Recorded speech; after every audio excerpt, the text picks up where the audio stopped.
Hello, hello, hello. Good evening, everyone. How are you all doing? I hope आप लोगों ने अपने सारे चैप्टर्स स्पेशली साइंस के कवर कर लिए हैं और motion and time is one of the very important chapters that you are having in your class 7 science. So motion and time पे we've had number of sessions और हमने YouTube पे भी मोशन एंड टाइम सीखा था. Apart from YouTube we had special classes also on this very topic. Okay, तो special class में मैंने रिवीजन भी कराया था और कई इंटरेस्टिंग सेशंस इस पे हो चुके हैं जिसमें हम लोगों ने बहुत सारे, let me tell you, MCQs भी प्रैक्टिस किए हैं, राइट? बहुत सारे क्विजेस करे हैं.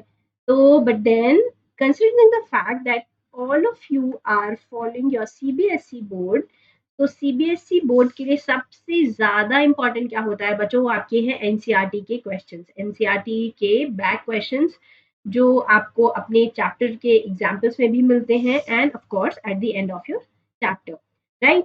So especially इस session में what we are going to do is to just go through the entire chapter in one go.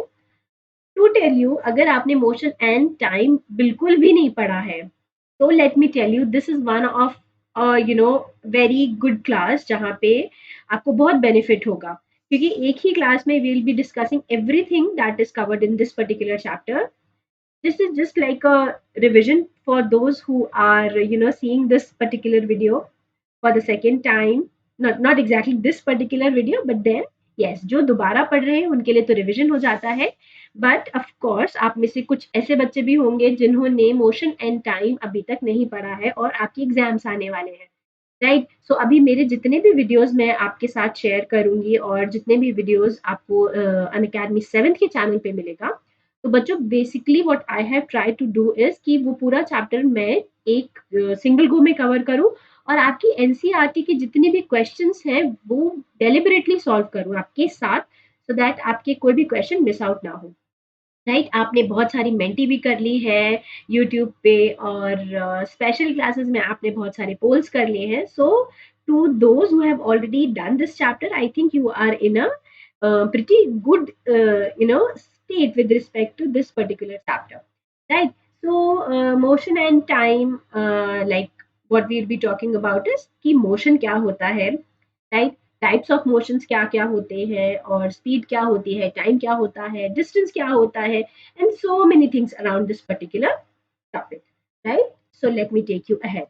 Yes, like I was telling you, we will be discussing motion and time, speed and distance, types of motion, and the most important part of this particular video is that we are going to cover all the questions from your NCRT, the back questions especially. Okay?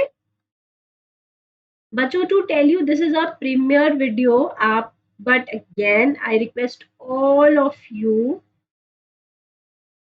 please feel free to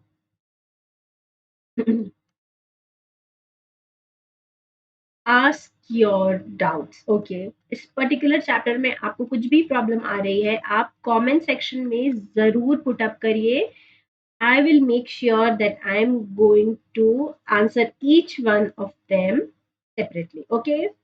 तो बच्चों please make sure कि आप साथ में ये chapter को पढ़ें, कुछ क्वेश्चन प्रैक्टिस करें. क्वेश्चन प्रैक्टिस कर रहे हैं, अगर आपको प्रॉब्लम आ रही है क्वेश्चन प्रैक्टिस करने में, तो Unacademy has come up with a very very interesting feature जिसको अपन बोलते हैं आस्क अ डाउट. ओके जी, अगर आपको आई बिलीव इसके बारे में ऑलरेडी नॉलेज है, but then again I am going to tell you about. Okay, so just before we head up to that Ask Your Doubt feature that we have recently brought up on an academy, let me tell you just like a brief about myself, especially to those people who have come to this channel for the first time, and especially to those who are watching my video for the first time. My name is Prakriti, and I'm a science educator on an academy. Okay, let's crack it. So, briefly, I'll tell you, I have done my graduation from University of Allahabad and my post-graduation from National Institute of Criminology and Forensic Science. And I hold over 3 years of teaching experience. And here you have my code that says Kapoor 10. So you can use it to get 10% off on your Unacademy subscription fee and to unlock your free content. Okay, quiz, class, test, whatever you may feel like, unlock your free content on Unacademy. Right बच्चा लोग? चलिए, तो अगर आपकी problem का solution तो मैं आपको चैप्टर कवर करवा के भी करूँगी, साथ के साथ आपके डाउट्स के लिए भी अनअकैडमी बहुत ही इंटरेस्टिंग फीचर लाया, let me tell you about it. Okay, so I'll tell you about ask a doubt feature and then I'll tell you what my schedule is. तो बच्चों अगर आपको नहीं पता है तो let me reiterate again. So an academy has brought up a very interesting feature called ask a doubt. इस पे आप क्या कर सकते हैं? Let's see. आपको क्या करना होता है, आप अपने मोबाइल फ़ोन पे अनअकैडमी की लर्निंग ऐप जब इंस्टॉल कर लेते हो, तो now you can C once you open this particular app Unacademy learning app.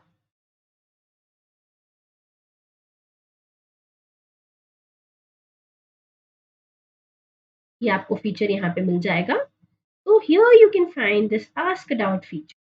तो आप कैसे पूछ सकते हो, आपको क्या लगता है, you can you send your voice और can you write your question to us? बहुत सिंपल कर दिया है, कुछ भी नहीं करना है आपको. सी, आपको अपने क्वेश्चन की पिक्चर क्लिक करनी है. You just have to take a picture of your question. Okay, आप पिक्चर क्लिक कर सकते हैं अपनी टेक्स्ट बुक से, आप स्क्रीनशॉट ले सकते हैं if you are reading something online.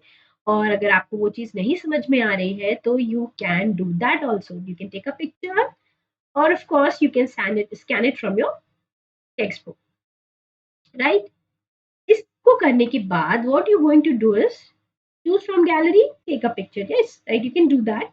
And what you have to do is to upload it here, right? जैसे आप इसको अपलोड करते हो तो आपको क्या मिलता है यहाँ पे? See, this is how you do.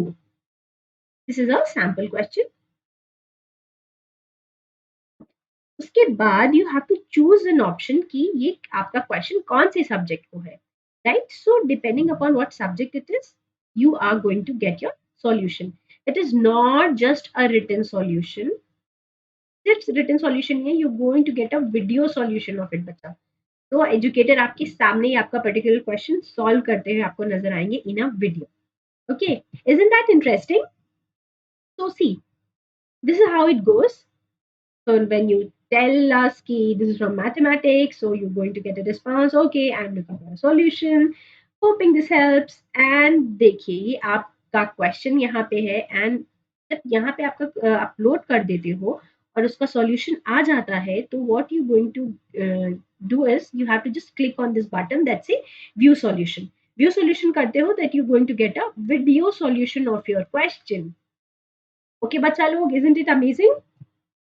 तो चलिए, देखिए आपके एग्जाम्स आने वाले हैं तो we are just trying to empower you with all of these interesting features कि आपके रिविजन क्लासेस हो रहे हैं, टेस्ट हो रहे हैं, क्विजेस हो रहे हैं, उसके साथ भी कहीं से कमी रहनी चाहिए. अगर आप कुछ अपने लेवल पे कुछ क्वेश्चन प्रैक्टिस कर रहे हो, कुछ भी पढ़ रहे हो, तो we are still with you.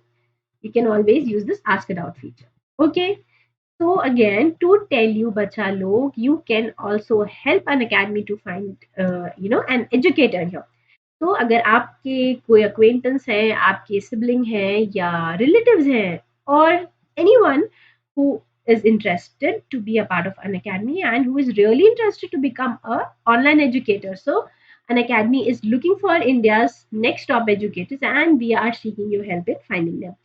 So this is a one of a kind, first time ever in India. So this is a very extensive program that tells you about, right? So you're going to have a phase-wise training program from our experienced team, and then you're going to get a dedicated support from the team that has already created great educators online. So you're going to get industry's best resources and you get a chance to learn from the iconic educators of the country. So if you are interested, please fill the application form in the description and the team at an academy will reach out to you. Right, बच्चा लोग? तो please अगर आपके जानने में कोई भी ऐसा पर्सन है दोज हु आर इंटरेस्टेड, आप प्लीज जरूर उन्हें बताएं that Unacademy has come up with this amazing programme that's called Phoenix 2.0. It is called India's best educator accelerator programme. Okay, चलिए, तो इतनी बात हम लोगों ने कर ली और wait wait wait, before I start the chapter मैं आपको एक क्विकली अपना शेड्यूल भी बता दूं बच्चा, to tell you this is how it goes. आपको क्या करना है बच्चों, to be in touch with us,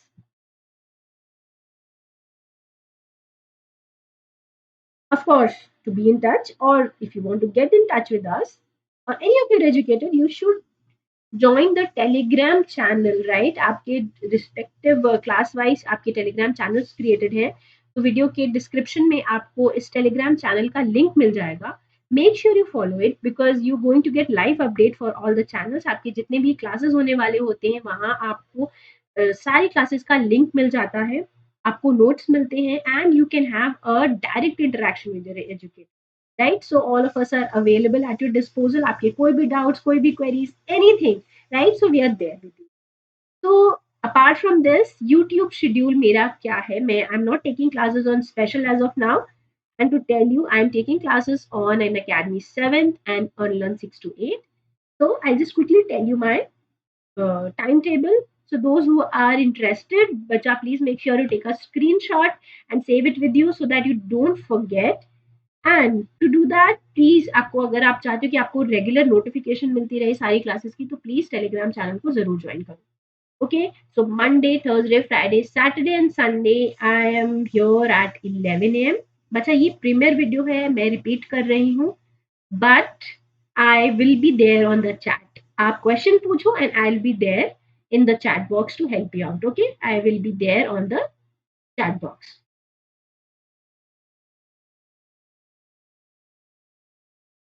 right bacha? So Tuesdays on Wednesday 8 p.m., Sunday again 3 p.m., and again Sunday 4 p.m.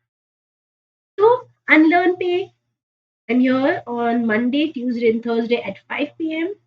Tuesdays, Thursday, Friday, and Tuesday, Thursday, Friday, and Sunday at 8 p.m. Okay, make sure you take a note of the timings so that you do not miss any class. अभी आपके सारे chapters mostly cover हो चुके हैं, आपका syllabus cover हो चुका है, अभी रिवीजन बहुत जल्दी जल्दी चल रहा है। तो जो बच्चे अभी न्यू ज्वाइन कर रहे हैं, तो you don't have anything to lose बच्चा। आपने अगर प्रीवियसली क्लासेस अटेंड नहीं कर पाए हैं, आपको बाद में पता चला है हमारे बारे में, तो बच्चा it's again a good time where you can attend all these classes here on YouTube and learn with us. Okay, चलिए, तो टू टेल यू मोशन क्या होता है, राइट? तो मोशन के टाइप्स क्या क्या होते हैं ये आपको सामने नजर आ रहा है बच्चा। अगर हम कहते हैं कि इफ जस्ट ओके, जब अगर अपन बोलते हैं कि कोई भी उप्स ओके, तो कोई भी बॉडी या ऑब्जेक्ट मोशन में है, राइट? सो हम यहाँ पे दोनों चीजों की बात करते हैं, body that is let's say non living entities, let's say vehicles and all, and objects sorry body that means animals and human beings, and objects the non living entities such as vehicles or any non living entity objects में आएगा, right? सो motion actually होता क्या है बच्चों? So motion basically tells you about the position of a particular body or an object, right? So motion में actually होता क्या है? चेंज होता है उनकी पोजीशन में विद रिस्पेक्ट टू टाइम। आज अगर आप अपने स्टडी रूम में बैठे हो and if you look around, आपके सामने बहुत सारे ऐसे ऑब्जेक्ट्स होंगे जो या तो रेस्ट पे होंगे या मोशन में होंगे, राइट? जब अगर एक सिचुएशन होती है, इफ एनी बॉडी और object does not change its position,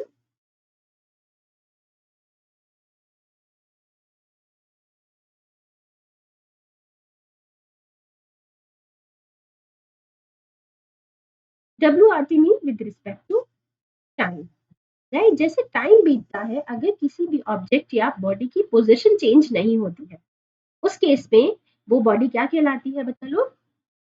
stationery. Okay, it is NARY, not NERY, right. आपको याद रखना है, अगर किसी भी बॉडी या ऑब्जेक्ट की पोजीशन चेंज नहीं होती है टाइम के साथ, तो उस केस में वो पर्टिकुलर बॉडी या ऑब्जेक्ट कहते हैं कि वो स्टेशनरी ऑब्जेक्ट या बॉडी है। राइट। ऑब्जर्वर होता है यहाँ पे और एक ऑब्जेक्ट होता है। तो ये दो चीज यहाँ पे क्यों डिफाइन करी जा रही है, बिकॉज मोशन इज रिलेटिव। हाँ जी। अब आप एक बात बताओ, हम जब मूविंग और स्टेशनरी ऑब्जेक्ट्स या बॉडीज की बात करते हैं, वी ऑलवेज टॉक इसके रिलेशन में है। राइट। तो इस केस में क्या होता है, हमेशा एक ऑब्जेक्ट होता है और हमेशा एक ऑब्जर्वर होता है। लेट्स सी, अगर एक बॉटल आपकी टेबल पे रखी हुई है, तो उसको ऑब्जर्व करने वाला भी तो कोई होना चाहिए ना। I mean there has to be an object to even study that particular position of the body and object. Bottle रखी है, then if there is no one to tell कि वो बॉटल एक स्टेशनरी ऑब्जेक्ट है या moving object है, तो then how will you do that. Right. किसी भी बॉडी की मोशन को और उसकी पोजीशन को देखने के लिए कि क्या वो रेस्ट में है, क्या वो मोशन में है, एक ऑब्जर्वर हमेशा होता है। ओके। तो आई होप आपको क्लियर हो चुका है कि मोशन में क्या अपन पढ़ते हैं, that motion means relative change in position with respect to time. किसी भी बॉडी और ऑब्जेक्ट की पोजीशन अगर टाइम के साथ नहीं चेंज कर रही है, तो उसको आप बोलोगे वो स्टेशनरी है। अगर टाइम के साथ उसकी पोजीशन चेंज हो रही है, किसकी पोजीशन, बॉडी और ऑब्जेक्ट की, then we say that particular body और object it is in the state of motion. Right. So moving bodies और स्टेशनरी बॉडीज। आई होप अगर ये आपको डिफरेंस बताने के लिए या एक छोटी सी डेफिनेशन लिखने के लिए आए, तो आप बहुत अच्छे से इसको लिख पाओगे।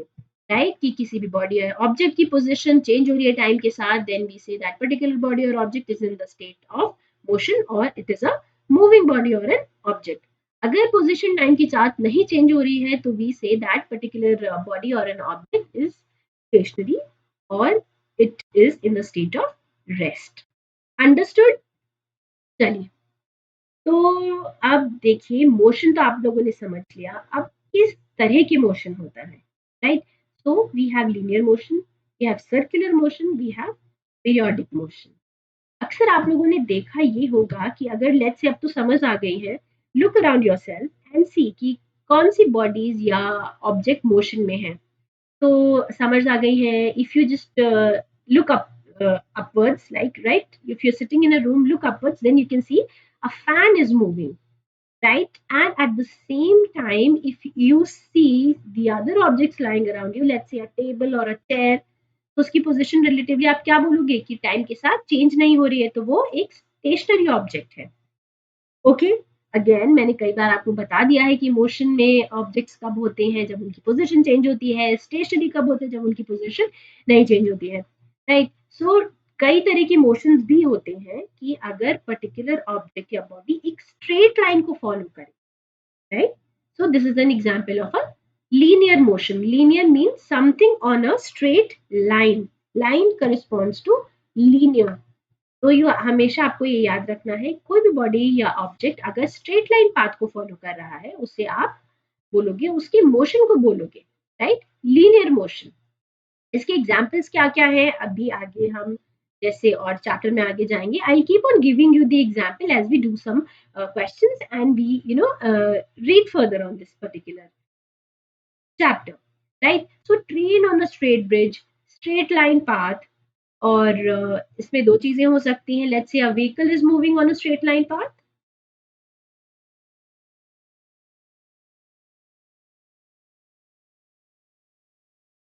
or a body is moving in a straight line path. Let's say for example if you are cycling on a straight track, तो उसका एग्जाम्पल क्या होगा, लीनियर मोशन। साइकिलिंग हो गई, रनिंग हो गई, एनी काइंड ऑफ एक्टिविटी, आप run कर रहे हो या साइकिल कर रहे हो, even if you are driving a car, but the thing is path कैसा है उस पर डिपेंड करता है मोशन कैसा है। अगर पाथ स्ट्रेट है, तो मोशन का टाइप क्या हो जाएगा, linear. That means the particular body और object is following a straight line path.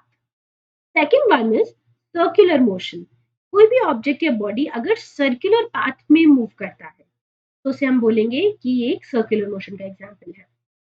तो बच्चों मोशन का जो टाइम होता है ना, ये किस पे डिपेंड करता है? पाथ पे, कि मूविंग बॉडी या ऑब्जेक्ट का पाथ कैसा है। अगर सर्कुलर है पाथ, तो वो it will be called as a circular motion. देखो कई सारे एग्जांपल्स दिए हैं। Electric fan is an example, right? Then we have stone is an example. अगर आपने ये अक्सर किया होगा कि let's say for an example, if you take a small stone and put a string around it, and if you rotate it in a way, right? string को आप घुमाते हो तो it follows a circular path, right?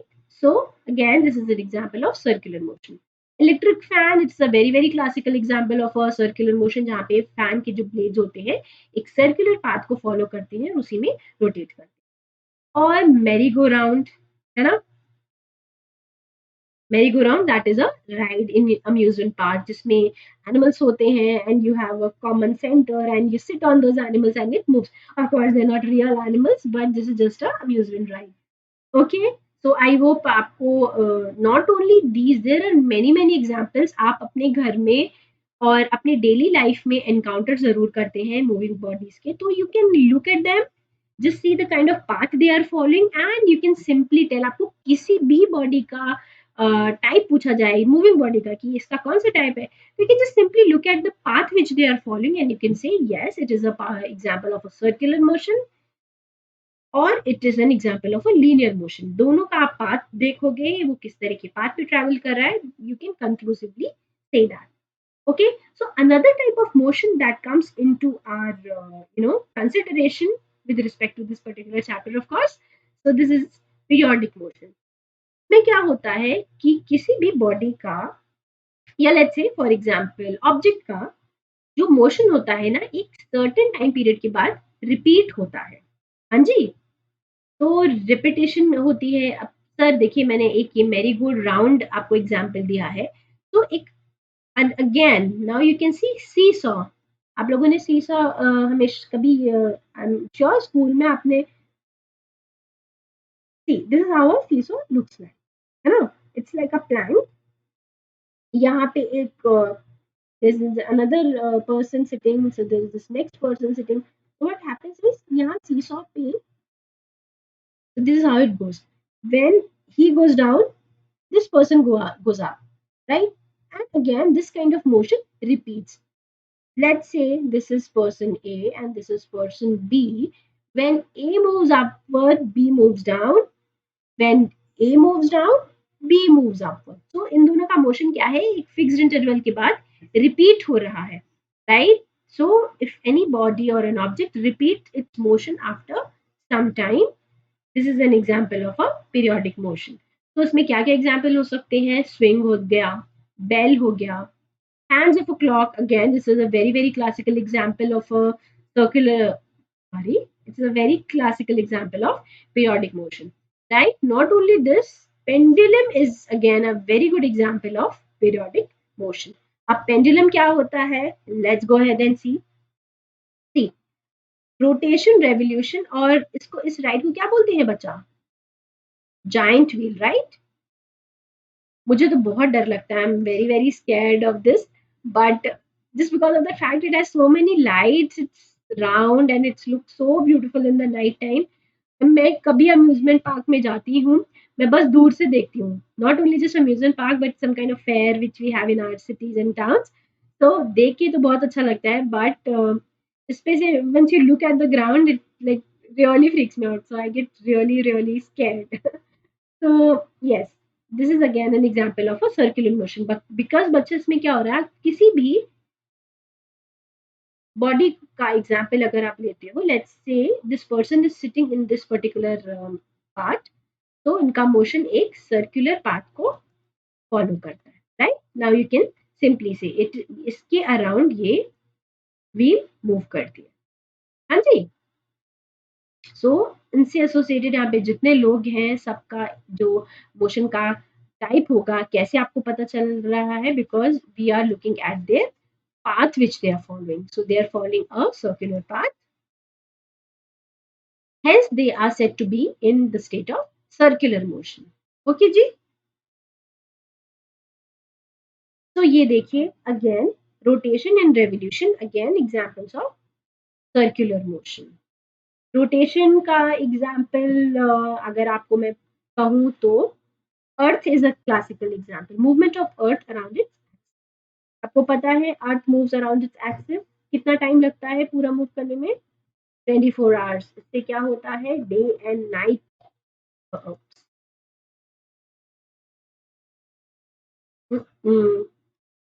Okay, day and night occur. Again जब revolution की बात करते हैं ना बच्चा, तो व्हाट हैपेंस इज, अर्थ के बारे में बात करते हैं। So let's say we have sun here and this is a planet earth. Sun थोड़ा सा बड़ा बनाते हैं, छोटू सा अर्थ है के अराउंड, सन के अराउंड अर्थ मूव करता है। तो टोटल टाइम कितना लगता है? 12 मंथ्स, राइट? और 1 ईयर।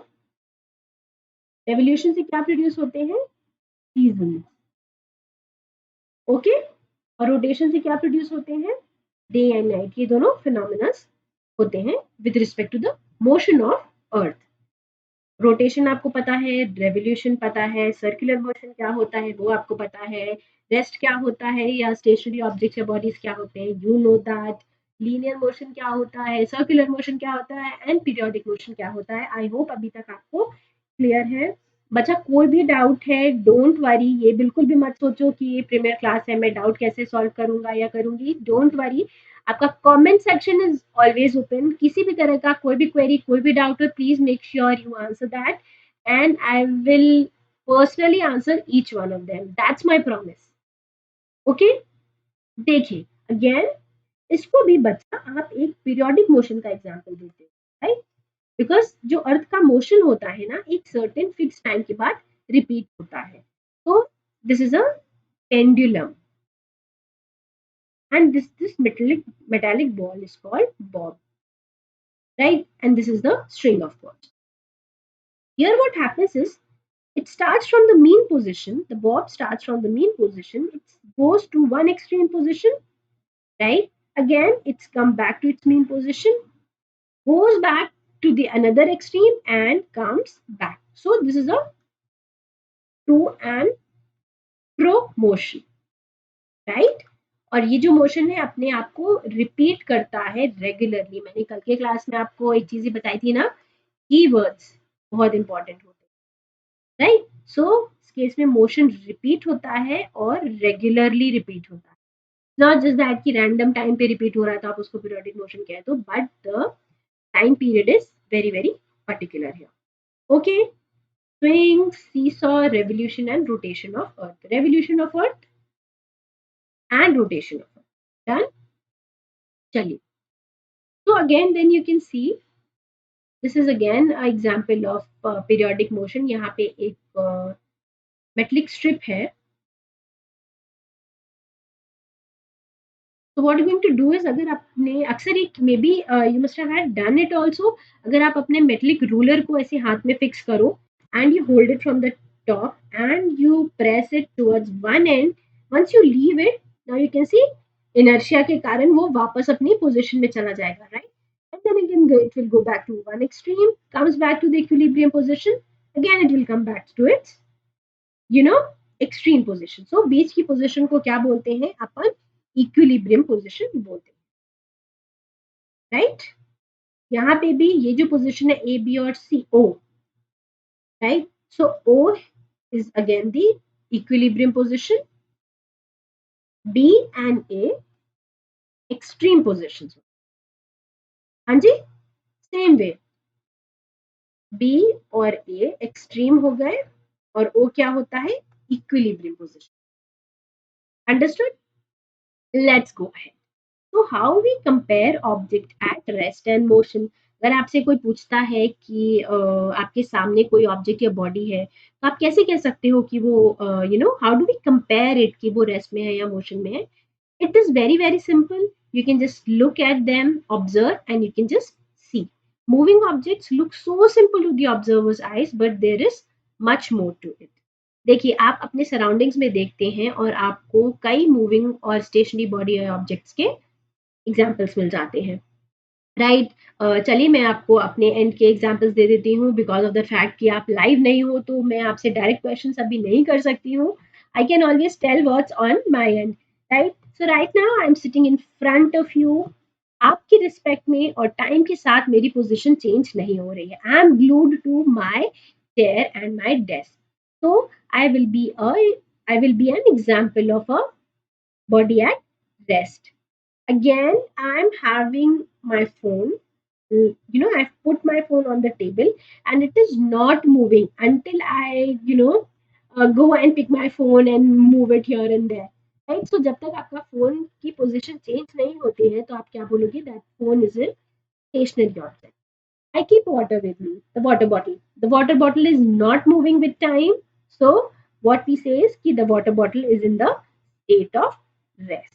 आप भी अपने बच्चों देखो साइंस में क्या होता है ना आप बहुत सारे फैक्ट्स पढ़ते हो तो रियल लाइफ में आप कोशिश क्या करो कि आप उसको जो डे टू डे फिनोमेनाज होते हैं if you be a little more observant once you look around आपको बहुत सारे ऐसी चीज मिलेंगे ना कि जब आप अपने फिजिक्स केमिस्ट्री बायोलॉजी में जो टेक्स्ट बुक में पढ़ते हो सेम चीज आपको अपने सराउंडिंग्स में क्लियरली होती हुई नजर आएंगी राइट जैसे मैंने अभी आपको बताया कि ऑब्जेक्ट रेस्ट मोशन तो you can just simply observe all those things in the your day to day life right कि मूविंग ऑब्जेक्ट्स का एग्जांपल क्या होता है the flying kite let's say a moving vehicle right a bird flying a dog running तो इस सब में क्या होता है टाइम के साथ इनकी पोजीशंस चेंज हो रही हैं hence we say they are under the state of motion. Okay, now you can compare object at rest and motion. What say? अगर नहीं कर पा रहे हो अगर आप नहीं समझ रहे हो don't worry, please feel free to drop a comment in the comment section. Okay, देखिए बच्चा कई तरह के मोशन होते हैं मैं आपको ऑलरेडी बता चुकी हूँ स्टार्टिंग में ही. Okay, so this person is moving on a straight line. शायद मेरी पिक्चर आपको लोअर कॉर्नर में आ रही होगी. I hope you are able to read it again. I am going to write it here also. Rectilinear motion, right? Then we have an example of circular motion. We have an example of rotational motion.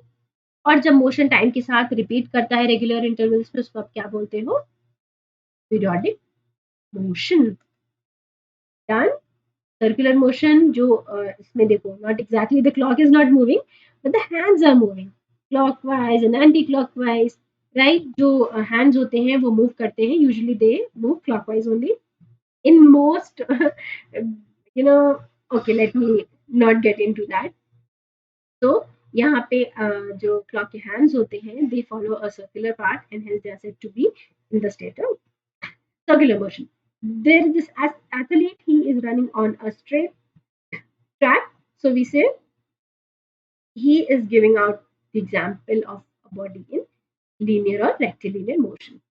देखिए again एक Apple is falling down Newton ने कब discover किया था है ना Newton ने तो डिस्कवर किया था ना an apple falling from the tree. भाई अगर न्यूटन ने इग्नोर कर दिया होता तो अब हम मोशन के बारे में तो पढ़ नहीं होते ग्रेविटी के बारे में नहीं पढ़ रहे होते but again see the Apple falling a straight line.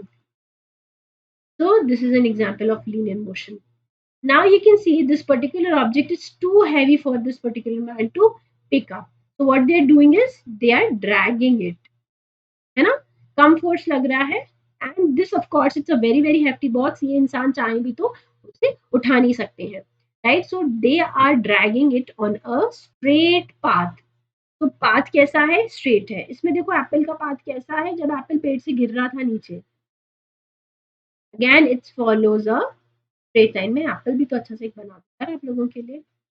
Apple खिला नहीं सकती हूँ आप लोगों को तो एटलीस्ट मैं एक क्यूट सा एप्पल यहाँ पे बना देती हूँ राइट. ये लीफ है एप्पल की. तो पाथ पे डिपेंड करता है उसका मोशन कैसा है. ये स्ट्रेट लाइन में ट्रेवल कर रहा था जब एप्पल ट्री से गिरा. Same way march past by student on a straight path. आपकी स्पोर्ट्स डे में ये मार्च पास जरूर आप करते हो राइट. Not all of you but few of you. बाकी लोगों को तो और स्पोर्ट्स में इंटरेस्ट होता है एंड मार्चिंग के टाइम तो यू कैन सी ये स्ट्रेट लाइन को फॉलो कर रहे हैं. तो देयर एग्जांपल ऑफ लीनियर और रेक्टिलिनियर मोशन. ओके तो देखिए बच्चों मूविंग बॉडीज की एग्जांपल हैं आपके सामने. There is the bird flying and these girls are moving round and round, they're playing a game, person is trying to push the car का motion हो रहा है, यहाँ पे इस पर्टिकुलर मैन का मोशन हो रहा है, इसमें दोनों लड़कियों का मोशन हो रहा है, and again in the last picture, अभी इसमें समझ में नहीं आ रहा है who is pulling who, this man is trying to pull the cow and the cow is trying to go away, right, movement हो रहा है इसमें. So these are the example of moving bodies. Again, not only that, और भी है moving bodies के example. Let's say when a train is moving on it's track, so we say that train is a moving body. Or to be better, to say it in a better way, we should say that train is a moving object. We have another person who is riding a cycle on a straight line path. उनको भी आप बोलोगे they are an example. This is an example of a linear motion, right? Or moving bodies, or example. Uh, so we have birds here, we have meteor here, जो position time के साथ change हो रही है, तो उसको आप कहोगे कि वो state of motion में है. तो एक बहुत इंटरेस्टिंग चीज आपको ध्यान में रखनी है कि बच्चा मोशन एब्सोल्यूट एंटिटी नहीं है, it is always relative. Okay, क्यों है आगे जानते हैं. A frame of reference is a set of coordinates that can be used to determine position and velocities of object in that particular frame. Different frame of reference, move relative to one another. What do we do is we plot the position on the graph. Okay, अगर आपसे मैं पूछूं कि क्या बच्चा आप state of motion में हो या रेस्ट में हो, तो आप क्या कहते हो कि मैम मैं बहुत थक गया, आज मैंने दिन भर पढ़ाई की, और ऑफ कोर्स यस, आप बहुत थक चुके हो and you just lying down and you saying कि नहीं भाई आज तो बिल्कुल एनर्जी नहीं है, I M lying down. Good. Second situation is कि आप बोलोगे कि नहीं अभी तो शाम हुई है, अपन को बहुत पढ़ना है, और पढ़ाई स्टार्ट करने से पहले मैं थोड़ी देर साइकिल चला के आता हूँ. तो आप क्या हो, मूविंग बॉडी हो. फर्स्ट केस में you are at rest, second case में यू आर मूविंग बॉडी. तो जब हम कहते हैं कि रिलेटिव है, तो आप किसके कंटेक्स्ट में कहते हो, राइट, अनदर बॉडी और ऑब्जेक्ट के कंटेक्स्ट में कहते हो. तो मैं आपके सामने आपको एक स्टेशनरी बॉडी का एग्जाम्पल देती हूँ कि I am not moving, but for the same way our planet is always moving, rotation हो रहा है, रेवोल्यूशन हो रहा है अर्थ का, and it never stops. With respect to another planet, let's say you know we have extraterrestrial life, right? Just this is just my thought. तो किसी और प्लैनेट के कंटेक्स्ट में देखा जाए तो हमारा अर्थ क्या कर रहा है, मूव कर रहा है, इट इज ऑलवेज मूविंग. उसके बट दूसरे प्लैनेट के कंटेक्स्ट में, या लेट्स से वहां पे लाइफ है, वहां के जो इनहेबिटेंट्स है उनके कंटेक्स्ट में अपन क्या है, मूविंग है, right? So this is not absolute, it is always relative, not just to earth and to other planets. अभी रियल लाइफ सिचुएशन में we will get to know कि मोशन कभी एब्सोल्यूट क्यों नहीं कहा जाता है, हमेशा रिलेटिव कहा जाता है, right. A frame of reference को क्या क्या फैक्टर्स क्या क्या चीज़ों में इंक्लूडेड होती हैं. Frame of reference tells you about landmark, location, coordinates and direction. Okay, अब reference point, origin point, different from the origin point, direction. So आप ये सब कैसे देखते हो. अगर लेट्स से फॉर एग्जांपल आपको अपने फ्रेंड के घर जाना है, राइट. तो आपको अपने फ्रेंड के घर जाना है, तो आप क्या करते हो, पहले देखते हो ना कि आपके घर से आपके फ्रेंड का घर कितनी दूर है. सिर्फ अगर मैं आपको रैंडमली कहूँ कि मेरा घर मेरे फ्रेंड से 2 किलोमीटर दूर है, तो बच्चों 2 किलोमीटर दूर अगर आप सिर्फ डायरेक्शन की बात करें तो इनफाइनाइट डायरेक्शन मिल सकते हैं ना, when we talk about angles and everything. But चलिए let's let's stick to these 3 directions only, right. So आप क्या बोलोगे कि हम मेरे घर की तरफ से 2 किलोमीटर नॉर्थ के साइड, या मेरे घर से 3 किलोमीटर वेस्ट के साइड. तो आप एक करेक्ट लोकेशन प्रोवाइड करते हो, आप डिस्टेंस भी बता रहे हो और डायरेक्शन बता रहे हो, राइट. अगर चलो अभी तो लॉकडाउन वगैरह हट चुका है and now you are in the mood कि चलो आज मैं मैकडॉनल्ड्स में कुछ बर्गर खा के आता हूँ, क्या खा के आती हूँ. तो आप जा रहे हो वहाँ, उस केस में क्या होता है, आपको याद आता है कि यार आपकी तो दोस्त का भी घर पास है, तो आप क्या करते हो, यू से कि let's get something packed and let's go to my friend's place and we should eat together. Right so आप अपने फ्रेंड के घर जाओगे कैसे? आपको क्या पता होना चाहिए? वहां से जिस पर्टिकुलर लोकेशन में आप हो वहां से आपकी डेस्टिनेशन का क्या होता है, आपको डिस्टेंस मालूम होना चाहिए और डायरेक्शन मालूम होना चाहिए. This is how you going to reach to a certain destination. क्या पता होना चाहिए आपको जाने के लिए? How will you reach? What parameter you should consider? Distance सबसे पहले तो, और कहाँ कितना दूर है और किस डायरेक्शन में है.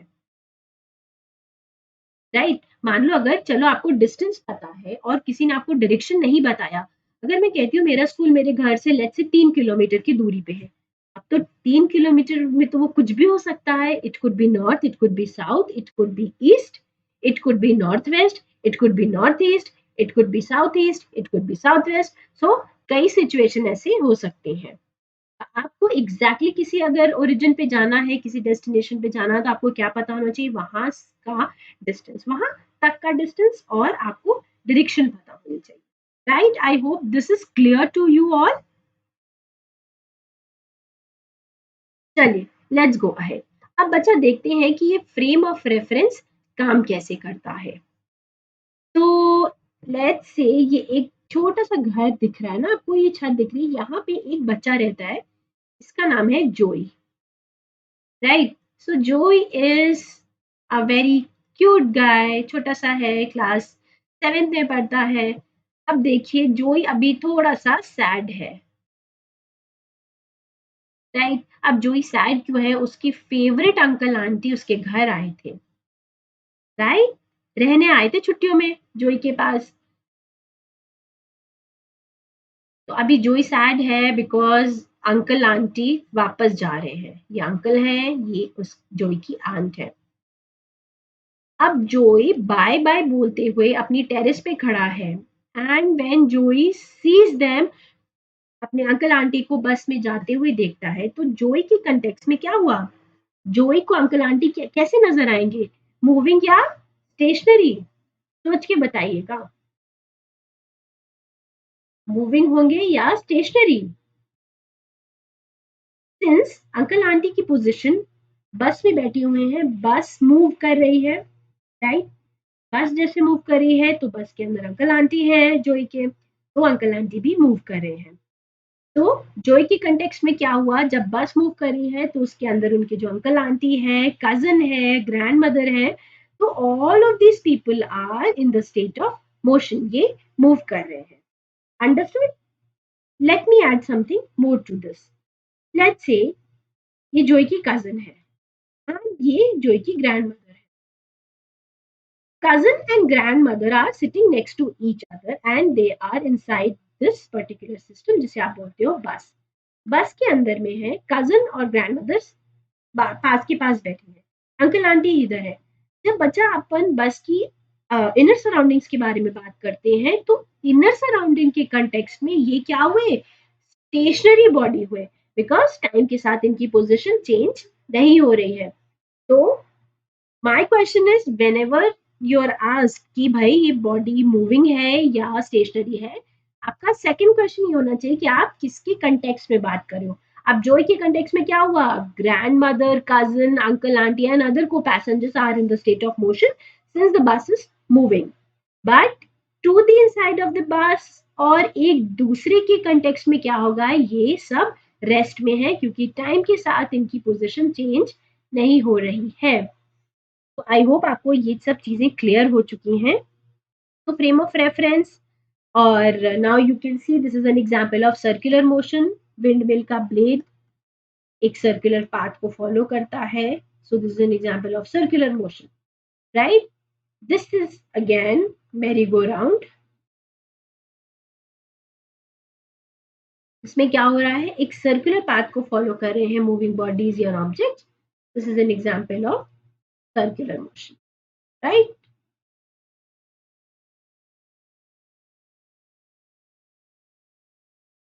अब देखिए मोशन को मेजर कैसे करते हैं. तो हमें क्वांटिटी पता चलती है किसी भी चीज की, या कोई एंटिटी होती है, आपको उसको क्वांटिफाई करते हो. क्वांटिफाई करने का मतलब क्या होता है कि आप ये बताते हो कितना, है ना? Quantity means how much, that is कितना. Let's say you want to have you want to what do you want to have for dinner, right? आप कहते हो अपनी मदर से कि I want to have tomato soup for dinner. आप dinner पे क्या करना है, तो आपकी मदर कहते हैं कि ओके ठीक है, you want to have tomato soup but we are running out of tomatoes, so please go to the market and get 2 kgs of tomato. तो अब 2 kgs क्या बता रहा है? क्वांटिटी बता रहा है इस टोमेटो की. आप randomly to you can't do right कि आप you going in the market and आपको पता नहीं आपको कितना चाहिए, तो the shopkeeper will ask you कि भाई you want 1 tomato, half a KG of tomato, और let's say 2 kgs of tomato. तो अमाउंट आप जब बताते हो या क्वांटिफाई करते हो तो कैसे करते हो? टोमेटो को आप क्वांटिफाई कैसे कर रहे हो? केजीज में, है ना? तो आप क्या कहते हो कि okay I want to have soup, let's get vegetable that is your tomato, and you say okay please pack 2 kgs of tomato, 2 kg of tomato. तो टोमेटो तो क्या हो गया? एक एंटिटी हो गया, और 2 kg क्या हो गया? The measure of that entity. अब इन द सेम वे हम मोशन को भी मेजर कर सकते हैं, राइट? मेजर करते हैं किसको? मोशन को. और उस मेजरिंग यूनिट को आप क्या बोलते हो? Speed.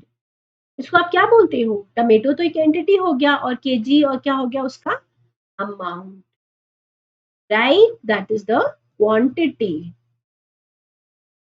In the same way, speed is a measure or a quantity that refers to how fast an object is moving.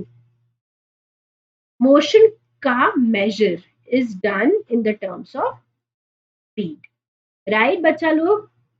Don't worry अगर आपको कुछ भी डाउट हो रहा है, प्रीमियर क्लास है, nothing to worry about. Please make sure you drop any queries, कुछ भी कमेंट्स, कुछ भी आपको मुझसे बात करनी है, कुछ भी पूछना है, आप प्लीज कमेंट सेक्शन में जरूर लिखिए, and I will make sure I am going to reply to each one of it them actually. Okay, so speed can be thought as the rate at which an object covers a distance. A fast moving object has a high speed and covers relatively large distance in a short amount of time. Again, an object with no movement at all has zero speed since it is not under motion. आप speed से क्या करते हो? Motion को major करते हो. Rate होता है किस रेट पे ऑब्जेक्ट मूव कर रहा है, राइट? जल्दी जल्दी मूव कर रहा है तो आप कहोगे फास्ट है, धीमे धीमे मूव कर रहा है तो आप कहोगे स्लो है. इसमें टाइम और डिस्टेंस का रोल आता है. कम टाइम में ज्यादा डिस्टेंस अगर ट्रैवल कर लिया किसी भी बॉडी ऑब्जेक्ट में, तो हम कहेंगे it is at a faster speed as compare to the object which is covering less distance in that particular time.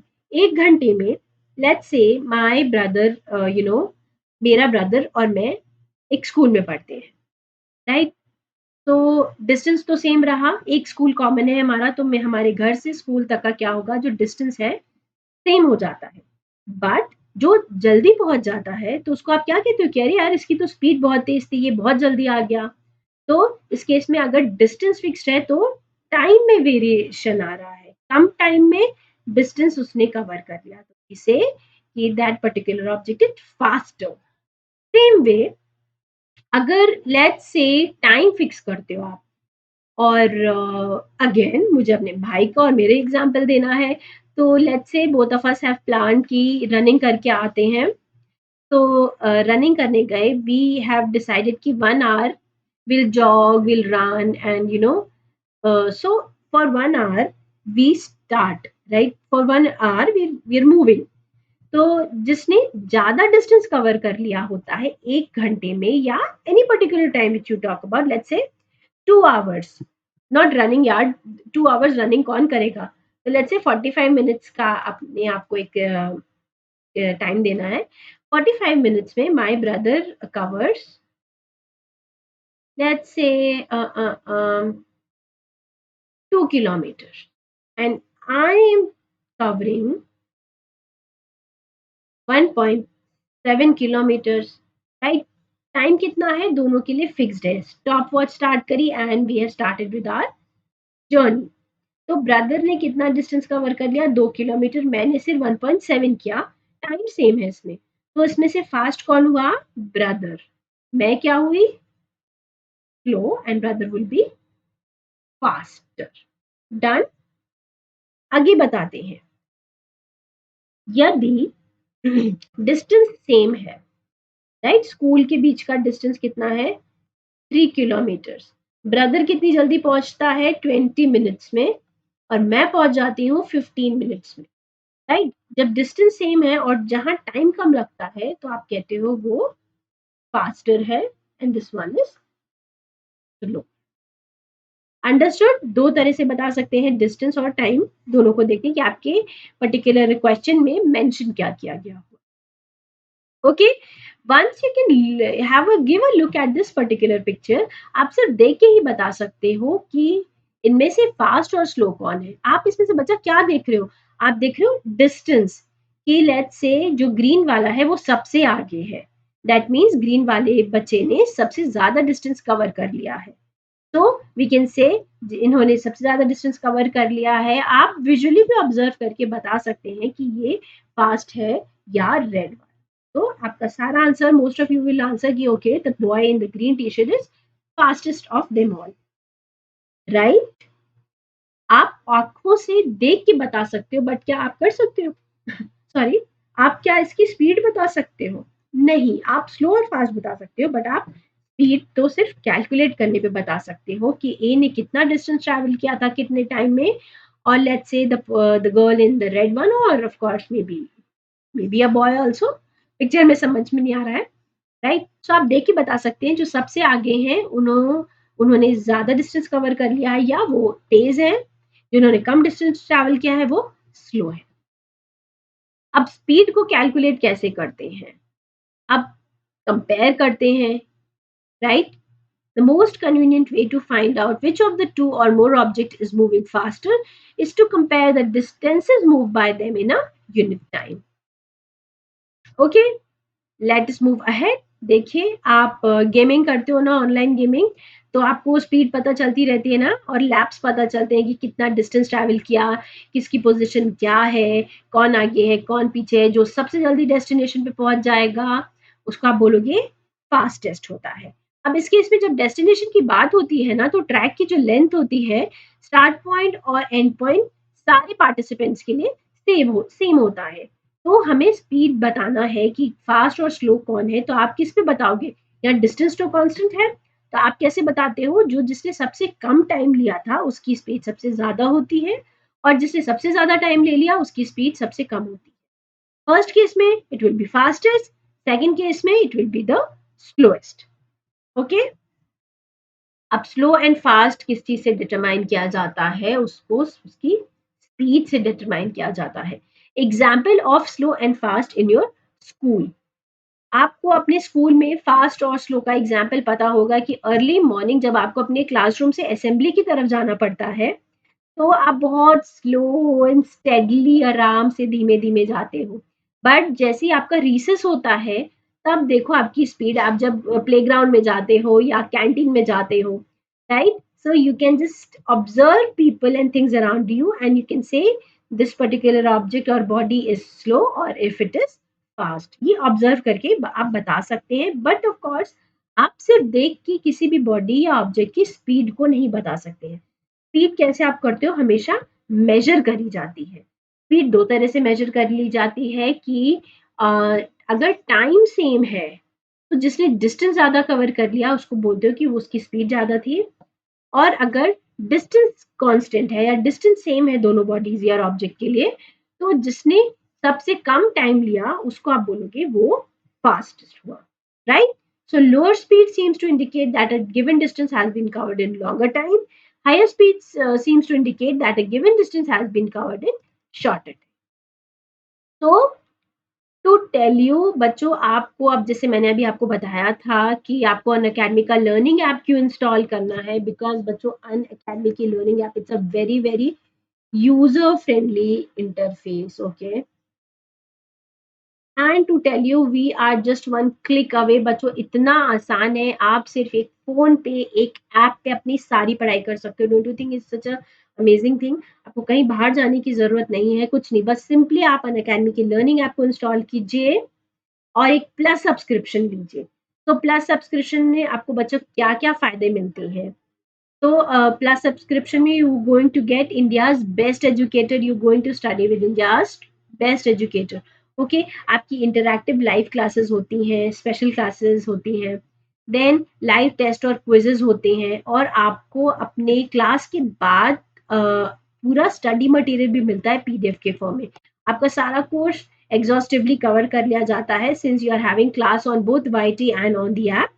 तो आपको सिलेबस भी बहुत अच्छे से कवर हो रहा है, आप घर बैठे पढ़ाई कर सकते हो। So what more you can ask for? And to tell you, ये सब एक बहुत ही ज्यादा रीजनेबल प्राइस पे आपको अवेलेबल होता है, right? So so many things, so many benefits of taking this plus subscription। अगर आपको बच्चा प्लस सब्सक्रिप्शन लेना है, मैं हमेशा आपको सजेस्ट करती हूँ, please make sure you get a subscription for a longer time so that you can study with us, right, for a longer period of time. आपको भी पता है, आपको अपना पूरा सिलेबस अगर कंप्लीट करना है तो you need good hours to do that. In the same way you should have good time with you.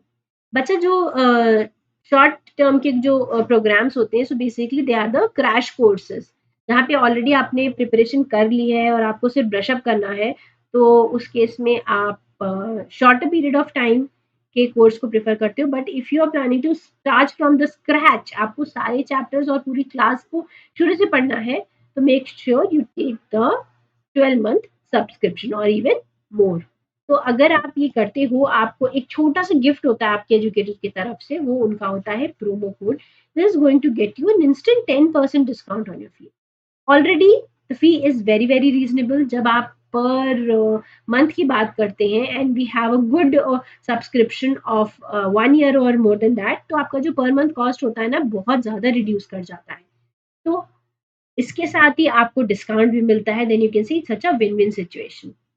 Iconic subscription क्या होता है बच्चों? आइकॉनिक सब्सक्रिप्शन में प्लस सब्सक्रिप्शन तो होता ही होता है, प्लस सब्सक्रिप्शन के आई मीन बेनिफिट्स होते हैं और कुछ एडिशनल फीचर्स होते हैं, राइट? सो एडिशनल फीचर क्या है? इसमें आपको एक पर्सनल मेंटर प्रोवाइड किया जाता है, जिसमें आप उनसे पढ़ सकते हैं, पूरी अपनी प्लानिंग कर सकते हैं, स्ट्रैटेजाइज कर सकते हैं कि आपको अपना सिलेबस कैसे और कब किया जाता है। We have a parent connect also, जहाँ पे लाइव आवर्स होते हैं where your parent can speak to your educator and then they can get to know about your assessment and performance in the class on whole. तो मेरा code है इसको बच्चों, अगर आप लेना चाहते हो iconic, please go ahead. It's a great time to take the subscription because you have already done with your previous class. अब आपकी नई क्लास को स्टार्ट आप करने जा रहे हो, तो what's better than that, right? So मेरा प्रोमो कोड है Kapoor10 and you going to get an instant 10% discount on your subscription fee, right? Plus subscription के बेनिफिट के साथ पर्सनल मेंटर है, लाइव डाउट सॉल्यूशन है, and let me tell you, देखो ये class 6 से लेकर के क्लास 12 तक है हमारा के 12 प्रोग्राम। सो देखिए यहाँ पे आइकॉनिक सब्सक्रिप्शन की प्राइसिंग लिखी हुई है on an average. But then if you take a longer subscription, तो आपका पर मंथ कॉस्ट बहुत ज़्यादा ही रिड्यूस हो जाता है, and this is going to make this whole learning experience very very wholesome and very very economical at the same time। Okay, so please बच्चों आप खुद भी जरूर कोशिश करिए कि आप सब्सक्रिप्शन लें, और आप अपने फ्रेंड्स और लेट्स से कजन्स और anyone who is studying, be it for college, not college exactly, but be it for school or for competitive level, make sure you ask them that they should take the subscription, and ask them to, you know, to use this code so that you're going to get 10% discount। Okay, अब आप क्या कर सकते हो, जब आप app पे जाते हो तो आपको बहुत सारा फ्री कंटेंट मिलता है। तो फ्री कंटेंट को अनलॉक करने के लिए आप इस कोड को यूज करते हो, राइट?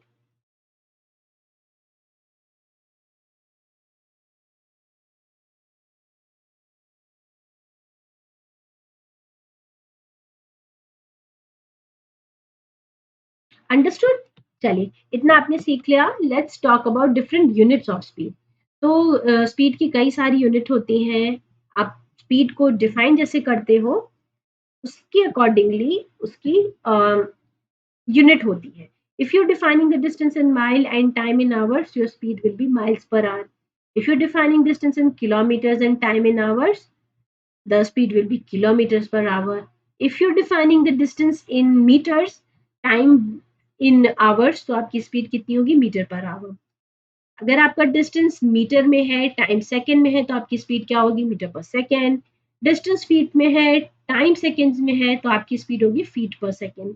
डिस्टेंस सेंटीमीटर में है, टाइम सेकंड्स में है, तो आपकी स्पीड होगी सेंटीमीटर्स पर सेकंड। और यहाँ पे आप सबके एब्रीविएशन देख सकते हो, miles per hour MPH, kilometre per hour kilometre per hour, metre per hour m/h, metre per second m/s, fps और feet per right, centimetre per second, sorry, और सेंटीमीटर डैश एस। तो बच्चों सबसे इंपॉर्टेंट क्या होता है और जो standard international unit of speed क्या होती है, जल्दी जल्दी बताइए कमेंट सेक्शन में। तो स्टैंडर्ड इंटरनेशनल यूनिट होती है स्पीड की मीटर पर सेकेंड, राइट। और स्पीड को आप डिफाइन कैसे करते हो, किस टर्म से यूजुअली यूज करते हो, इट कुड बी एस और वी। तो V is the total distance upon the total time taken. so this is how you define speed. Speed को आप पढ़ कैसे सकते हो। So when we say that a car is moving with the speed of 50 kilometers per hour, it implies that it will cover a distance of 50 kilometers in 1 hour. When we say a bike is moving at 50 miles per hour, it means it will cover a distance of 50 miles per hour. Understood? Okay, one more thing.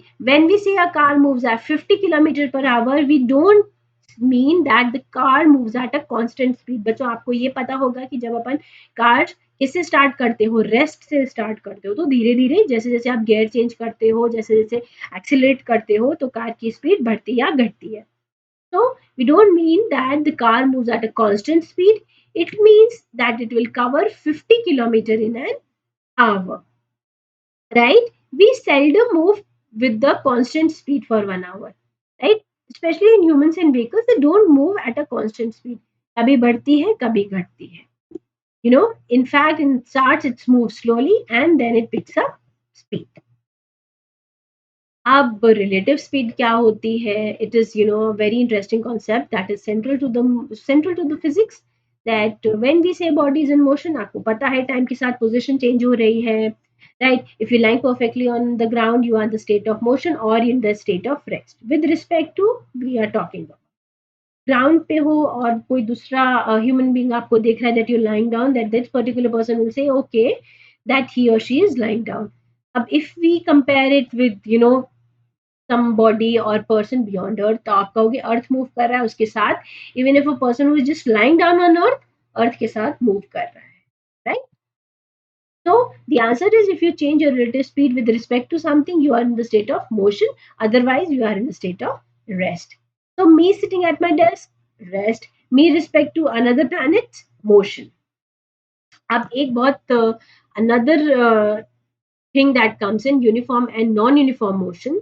So we have the example of uniform motion, that is motorcycle that is moving with a constant speed, say 10 kilometer per hour. Second one is when we say a car with different speed at different time intervals is an example of non-uniform motion कि जब speed घटती बढ़ती है तो वो एक non uniform motion का example होता है, और अगर स्पीड यदि फिक्स रहती है तो we say that particular body और an object is in the state of uniform motion. देखिए, अब यूनिफॉर्म मोशन अगर आपने जैसे पढ़ा कि स्पीड टाइम के साथ चेंज नहीं होती है, स्पीड सेम होती है, स्पीड कांस्टेंट होती है, right? So I've been speaking for long, right? More than an hour. So just I'll have some water. Okay, bacha log, you may also take a small water break.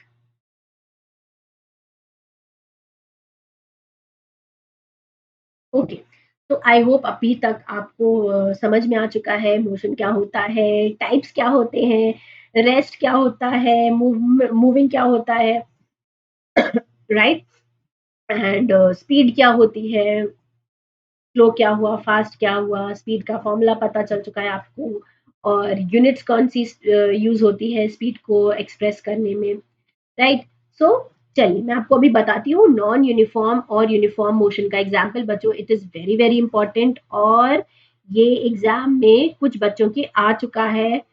So it's a very very important part of this chapter. So uniform and non uniform motion का आपको difference बहुत clearly पता होना चाहिए। I am so sorry, this something so wrong with my throat. Sorry.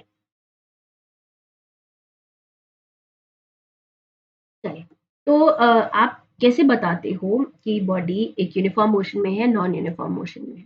उसकी speed से, right? Speed यदि constant है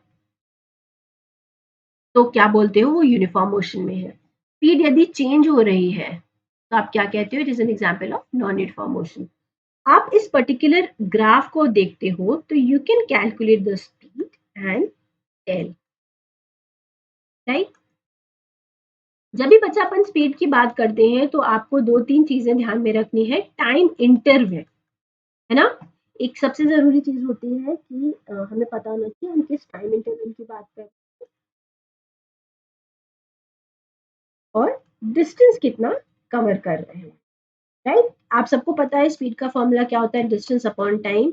बच्चा, I believe this is just a very very easy and easy thing for you कि आप ऑलरेडी आप motion and time पढ़ चुके होंगे।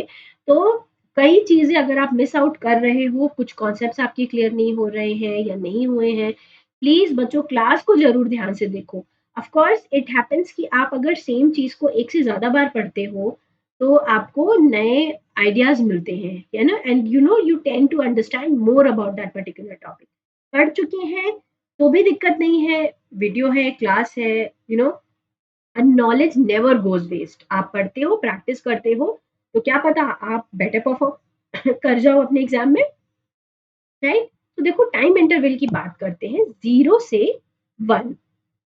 तो आपका जो टाइम आप किस में मेजर कर रहे हो, आवर में, बोथ केस में, और डिस्टेंस किस में कर रहे हो, किलोमीटर, है ना? तो स्पीड का यूनिट इस केस में क्या हो जाएगा, डिस्टेंस अपॉन टाइम।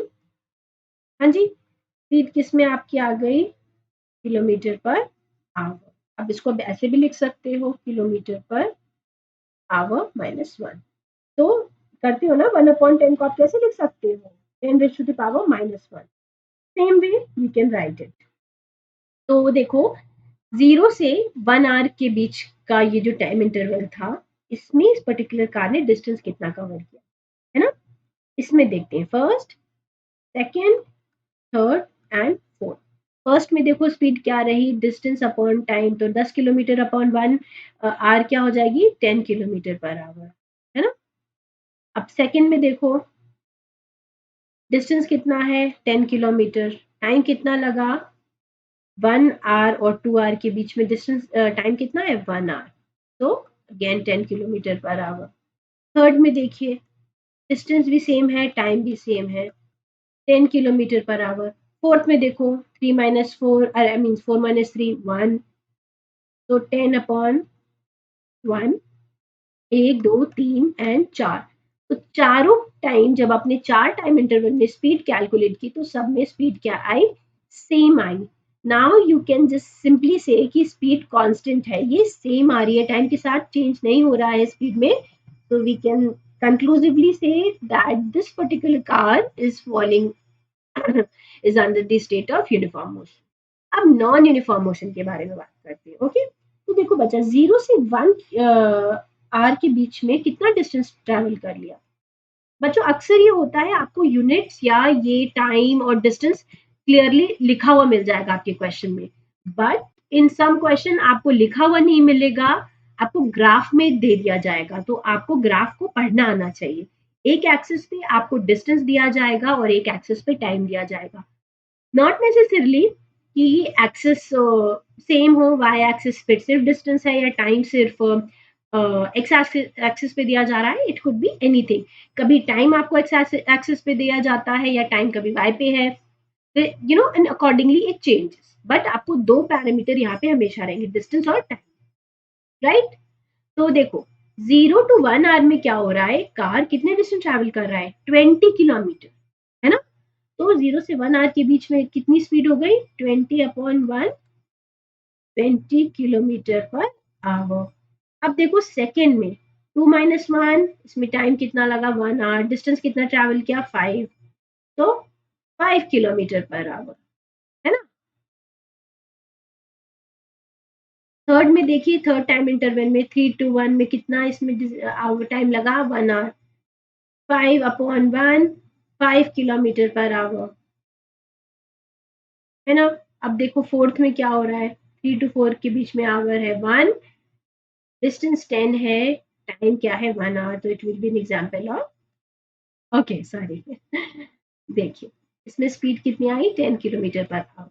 अब जब बच्चों आप हर टाइम इंटरवल में देख रहे हो स्पीड में चेंज आ रहा है, पहले 20 किलोमीटर पर आवर, फिर 5 kilometre per hour, again 5 kilometre per hour, and then it is travelling at the speed of 10 kilometre per our.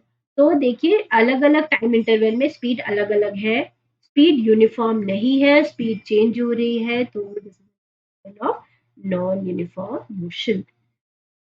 Okay, चलिए, everyday life we find in our everyday life we find objects moving with constant speed over a long distance or long duration. And if the speed of an object, that moving around a straight line keeps on changing, its motion is said to be non-uniform. Constant हो सकता है या non-uniform हो सकता है। अक्सर जब बच्चा अपन बात करते हैं ना द स्पीड के बारे में, तो we are saying the average speed of a car और a body. So the average speed and the average speeds are usually used interchangeably. On the other hand, अगर कोई ऑब्जेक्ट एक स्ट्रेट लाइन को follow कर रहा है constant speed से, and it is said to have a uniform motion. In this case, average speed is same as the actual speed. अब इस केस में क्या होती है, मैक्सिमम स्पीड और एवरेज स्पीड। इसमें देखो बच्चा क्या होता है, देखो मैंने ये आपको बताया, एक ये नॉन यूनिफॉर्म मोशन का एग्जांपल है, इसमें एवरेज आप कैसे निकालते हो, सारे स्पीड का। अब एवरेज स्पीड निकालने के लिए क्या करते हैं, total distance upon total time taken, है ना। आप इन दोनों को सम करके नंबर ऑफ ऑब्जर्वेशन से डिवाइड नहीं करते हो, स्पीड में आप अलग सा करते हो, आपको total distance upon total time taken करना होता है, राइट। आगे we will be reading how to calculate the average speed. Average usually देखिए, जैसे आपकी क्लास में जब रैंकिंग बतानी होती है कि आपने आपकी रैंक कैसे डिटरमाइन करते हैं, आपके एवरेज मार्क्स कितने आ रहे हैं, राइट। सो किसी बच्चे की मराठी स्ट्रांग है, सब्जेक्ट लैंग्वेज का पेपर है, उन्हें मराठी इंग्लिश हिंदी तीनों पढ़ना होता है, तो किसी की your marks is out of 70, है ना।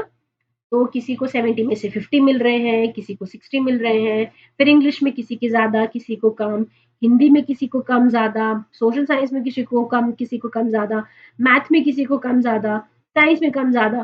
तो इसको बैलेंस आउट करने के लिए क्या करते हो, एवरेज स्कोर निकालते हो, right.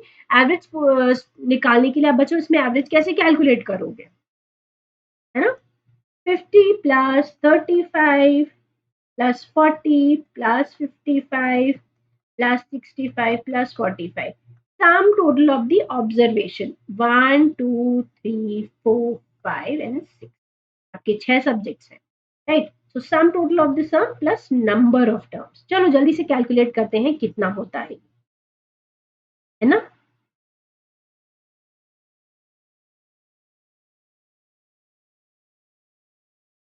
So let me tell you how to go about it. 50 plus 35 plus 40 plus 55। बचा, आप जैसे ही इस क्वेश्चन को देख रहे हो प्लीज मेक श्योर आप साथ के साथ कैलकुलेट करते चलो, प्रैक्टिस इससे आपकी हो जाती है ना।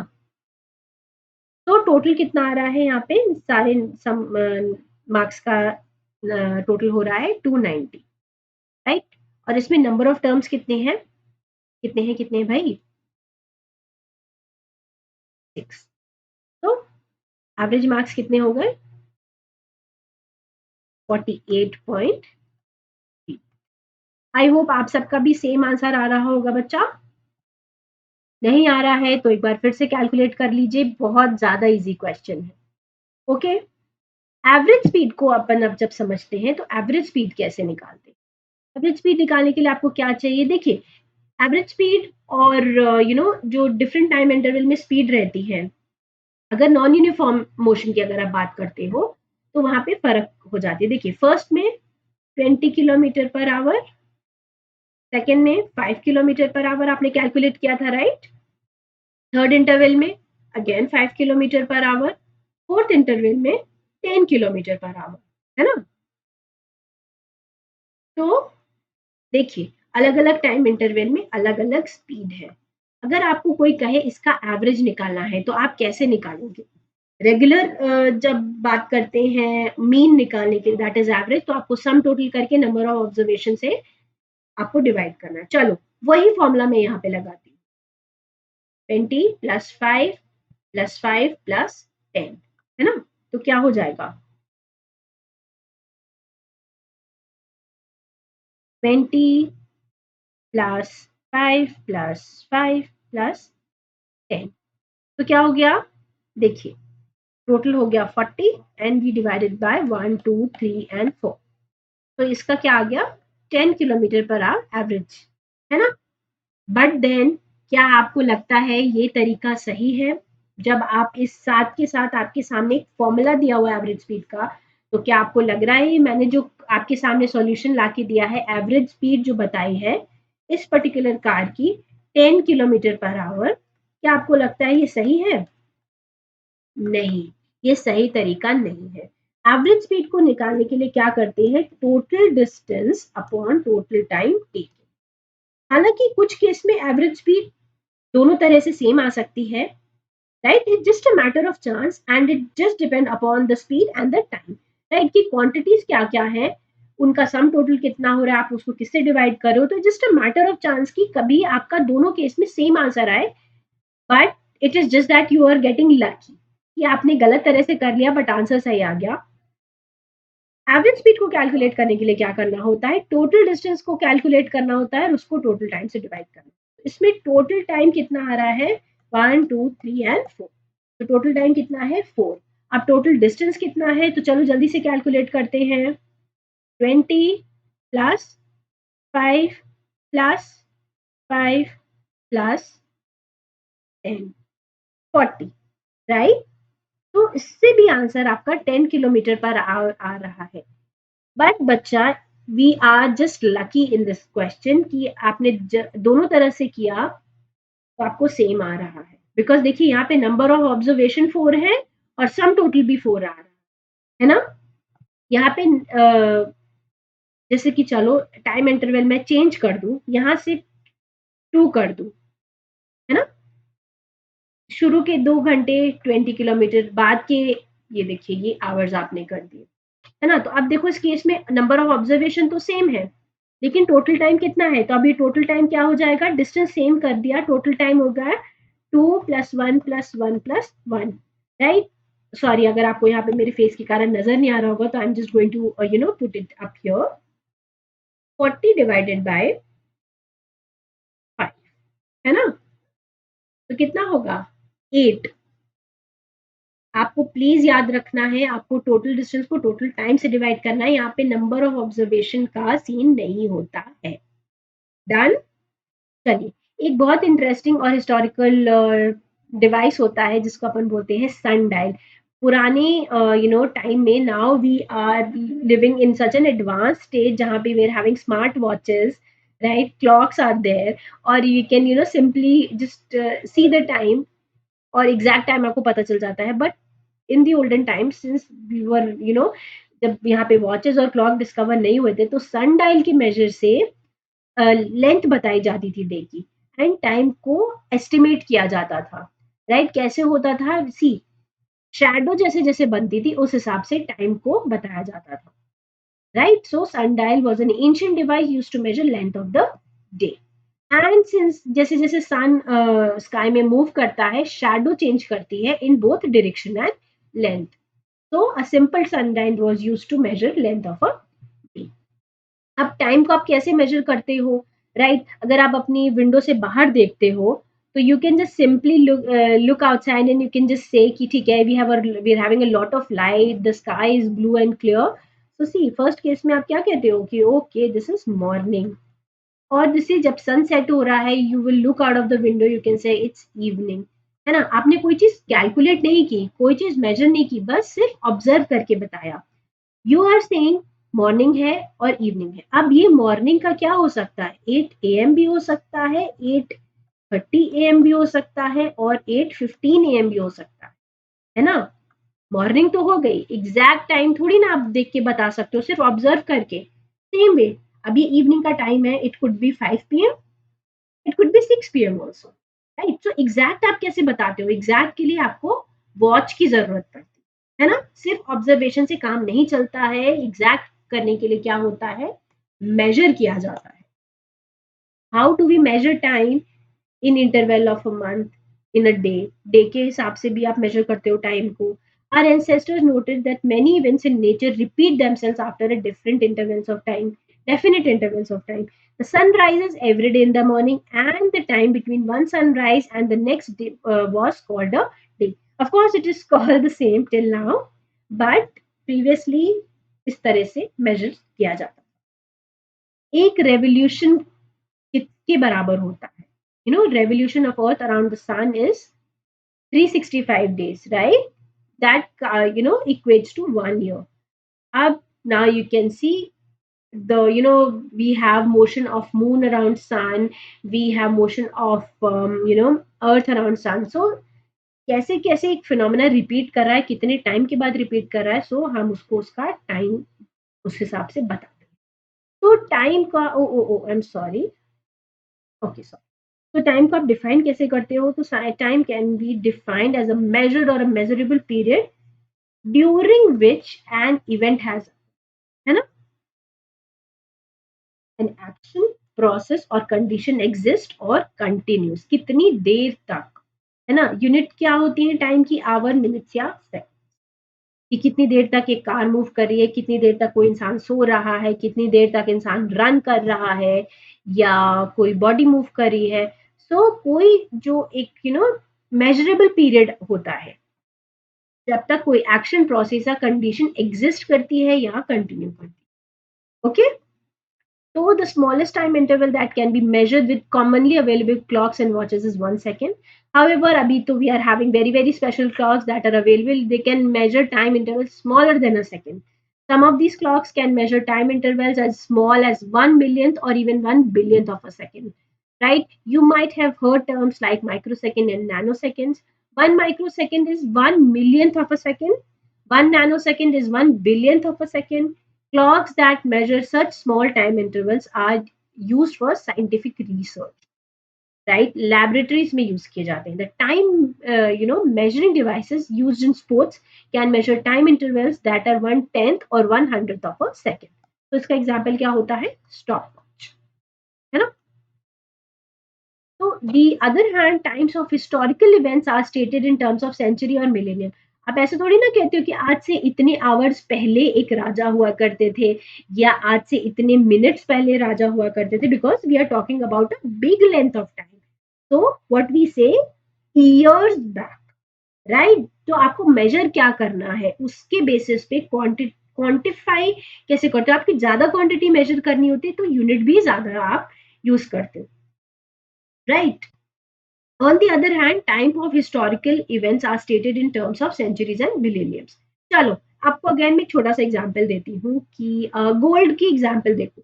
अगर आपको गोल्ड का चेन लेने हैं या गोल्ड लेने जाना है या गोल्ड की रिंग लेने जानी है, तो अमाउंट गोल्ड का क्या कम होता है. अब ऐसे थोड़ी ना होगा कि वो आपकी जो गोल्ड की चेन या रिंग होगी 1 किलो की होगी या 2 किलो की होगी. Of course they do exist, but see it's उसमें आप किस में बात करते हो, फिर ग्राम्स में बात करते हो. अगर आपको टमेटो लेने जाना है तो आप किस में बात करोगे? आप ऐसे तो नहीं कहोगे ना 5 ग्राम टमाटर या 3 ग्राम टमाटर. तो आप केजीज में बात करते हो. तो डिपेंडिंग आपको मेजर क्या करना है उसके अकॉर्डिंगली कन्वीनियंस के हिसाब से आप यूनिट को यूज करते हो. लेट्स से मेरी एज के बारे में मैं आपको बताती हूँ. ओके, अब मैं ये तो आपसे नहीं कहूंगी ना कि आई एम 30 minutes ओल्ड और आई से I am 30 hours old. What would I say? I'm 30 years old, right? since the time I'm born, since the time I'm existing, right? See, and condition or a process exist or continues कि मैं कब से exist कर रही हूँ, right? मेरा time कब से exist कर रहा है, मेरी presence कब से है. तो I will not say कि भाई मुझे पैदा हुए अभी 30 आवर हुए या 30 मिनट हुए. I'll say, of course, yes, for babies we can say कि this particular baby अभी 30 minutes पहले हुआ है या 20 minutes पहले हुआ है. Just a momentary thing. But अगर आपको किसी की एज बतानी है ऑफ एन अडल्ट, आप हमेशा बोलते हो वो इतने ईयर्स ओल्ड है. छोटे बच्चों की 1 साल से कम, we talk in months, we and of course उससे भी छोटा बच्चा है, लेट्स से वो if it is under 1 month तो आप कहोगे ना this baby is 10 days old और 15 डे ओल्ड. डिपेंड कि आप क्या मेजर कर रहे हो, उसके बेसिस पे आप यूनिट यूज करते हो. यूनिट क्या हो जाती है? आवर्स हो जाती हैं, सेकेंड्स हो जाती हैं, मिनट्स हो जाती हैं. देन डेज, वीक, ईयर्स, है ना? Days, then weeks, then months and then years. Year से भी बड़ा होता है ना? Again, standard international unit of time is seconds. For different units of time are used depending on the need. Unit different तरीके use करते हैं कि हमारा use क्या है. For example, it is convenient to express your age in hours, minutes या seconds या years. Years, right? One day has 24 hours, 1 hour has 60 minutes, a minute has 60 seconds. Right? 7 days make up 1 week, 15 day make up a fortnight, between 28 and 30 days it makes a 1 month. So these are just simple things that you should keep in the back of your mind. आपको याद नहीं करना है, बस आपको ध्यान रखना है. ओके, जैसे कैमरा की शटर स्पीड की बात करते हैं, these are expressed in fractions of second, right? 1/30th of a second और 1,000th of a second. और साइंटिफिक वर्क में again we are using fractions of second. They are counted in milliseconds और microseconds and nanoseconds and sometimes smaller units of seconds.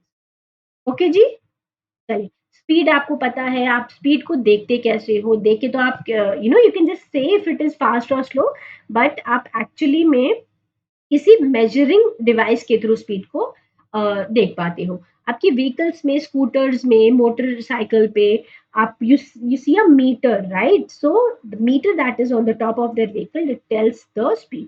Dashboard पे आपको present होता है, buses पे, car के dashboard पे present होता है, जिसको स्पीडोमीटर बोलते हैं. So this device is called the speedometer. है ना? स्पीडोमीटर क्या बताता है? इंस्टेंटेनियस स्पीड, कि उस पर्टिकुलर इंस्टेंट पे स्पीड क्या है. It tells instantaneous speed. Understood? एक और मीटर होता है that measure the total distance covered by the vehicle. This meter is called odometer. है ना? ओडोमीटर क्या बताता है? डिस्टेंस. स्पीडोमीटर क्या बताता है? स्पीड. ये चीजें आपको याद रखनी है. अब एनसीईआरटी के एग्जाम्पल्स करने का टाइम आ चुका है बच्चों, तो I will take you through the particular examples. Okay, so let's go ahead. चलिए, आपका पहला क्वेश्चन है कि classify the following as motion along a straight line, circular और oscillatory motion. Motion of your hand while running, है ना? आप जब मूव करते हो आपके हैंड्स ऐसे ऐसे मूव करते हैं ना. This is an example of what? Periodic motion. ठीक है. फर्स्ट का आंसर क्या होगा? पीरियोडिक मोशन ना, रिपीटेड हो रहा है, रिपीट कर रहा है. सेकंड देखो क्या होगा question. Motion of a horse pulling a cart on a straight road. तो स्ट्रेट रोड पे मूव कर रहा है तो वो क्या होगा? एक लाइन को फॉलो कर रहा है, will be an example of linear motion. Third देखो क्या कहता है. Motion of a child in a merry go round. This is an example of circular motion, क्योंकि यहाँ एक सर्कुलर पाथ को फॉलो किया जा रहा है. Sorry,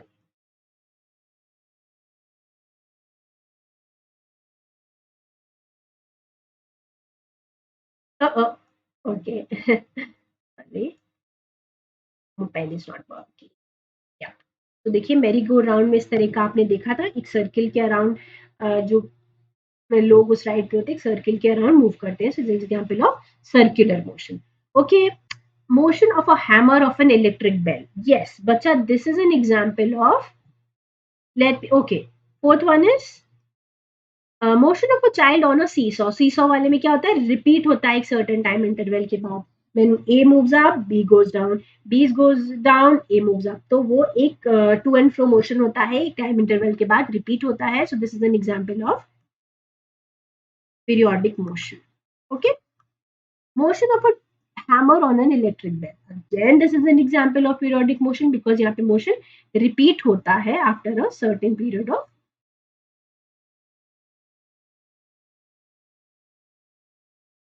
Okay ji. Motion of a train on a straight bridge, very simple. This is an example of linear motion or rectilinear.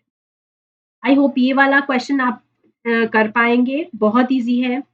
Next question, which of the following is not correct? Basic unit of time is second. Yes, it is true. Every object move with a constant speed? No. कभी speed ज्यादा हो सकती है, कभी कम हो सकती है. तो मोशन दो तरह के होते हैं ना, यूनिफॉर्म और non uniform. So this question is, I mean this statement is that says every object move with a constant speed. So no, it's false. Distances between two cities are measured in kilometers. Of course, yes, it's true. The time period of a given pendulum is constant. No, time period is not constant. It depends upon the length of the string. Okay.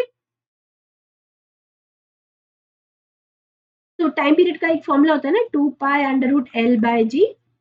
तो length बचा change होती है, gravitation constants π2 ये सब constant है, इनकी values हर case में same होगी. लेंथ होता है ना जो पेंडुलम का, वो फर्क होता है from one pendulum to another. So when we say the time period of a given pendulum is constant. Given pendulum की अगर बात करते हैं तो yes, it's true.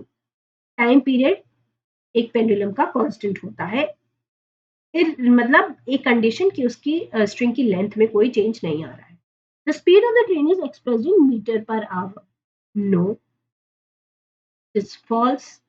A simple pendulum takes 32 seconds to complete 20 oscillation. What is the time period of the pendulum? Right. चलो ये देखो, एक यहाँ पे मैंने क्वेश्चन दे रखा है. तो ये फॉर्मूला क्या होता है टाइम पीरियड का?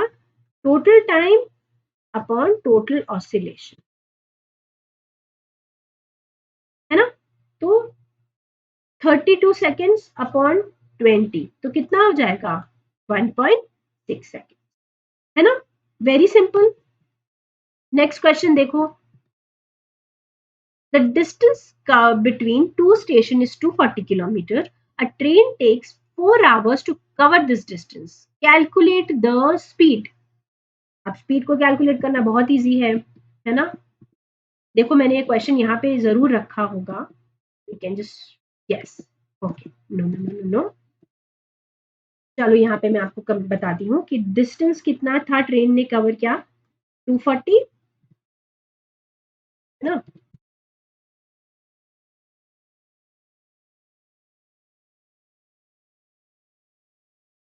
यहाँ पे 240 किलोमीटर कवर किया था 4 घंटे में. तो चलो यहीं पे कर देती हूँ यार, है ना. Just a second. Speed is equals to distance upon time. Distance आपका कितना है? 240 किलोमीटर. टाइम कितना है?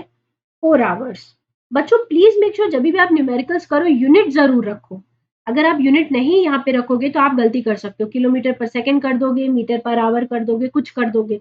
तो हमेशा याद रखो जब भी न्यूमेरिकल सॉल्व करो यूनिट क्लियरली लिखो, so दैट आपके आंसर में भी वही रिफ्लेक्ट हो. कहीं भी मान लीजिए आपने आंसर वैल्यू सही कैलकुलेट कर दी, है ना, बट आपने अगर यूनिट गलत कर दी तो वो कोई फायदा नहीं होगा, वो आपका आंसर गलत हो जाएगा.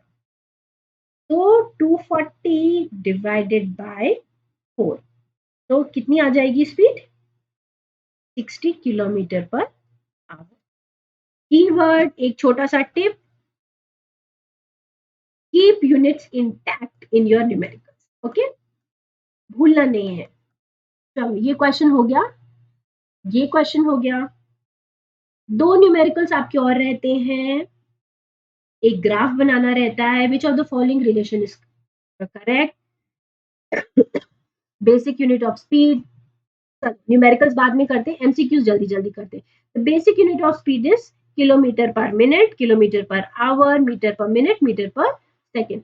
बच्चा जब बेसिक यूनिट की बात करते हैं ना, तो स्टैंडर्ड इंटरनेशनल रूल को फॉलो करते हुए तो स्पीड की यूनिट हो जाती है metre per second, because distance की जो यूनिट होती है ना SI, वो होती है मीटर, और टाइम की जो यूनिट होती है स्टैंडर्ड इंटरनेशनल वो होती है seconds, right? So metre per second, of course ये गलत नहीं है, किलोमीटर पर आवर भी सही है, मीटर पर सेकेंड भी सही है, because this saying basic unit, so that correspond to the standard international one, so it will be meter per second.